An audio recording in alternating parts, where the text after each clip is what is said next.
So weirdly, I don't have any app icons on my home screen here. Now, I know what you're thinking, Jacob, you've got 8 icons right there, but actually it's a widget, and it's a really clever widget because rather than just giving you the same 8 app icons every time, it automatically picks and chooses the ones that you need at the moment you need them.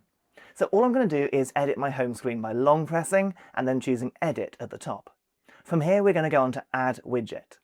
Now, the widget that I mentioned is really clever because it learns over time what apps you need when you need them. Are you at the coffee shop? It will bring you your Starbucks app. Are you out and about? It will bring up Maps. Are you at home listening to a podcast? It will suggest that app icon for you. When you start using this, it means that you never have to go searching through pages and pages of apps, because for me, 90% of the time, the app I need is right there in that grid of 8. So all we're going to do is search for Siri, and you're going to find the Siri App Suggestions widget here. Tap on it, add it to your home screen, and tap Done. And from now on, every time you open your phone, you should see the app icon you need right there. And if you like this video, you can learn tons more from my channel. And of course, check out this video next.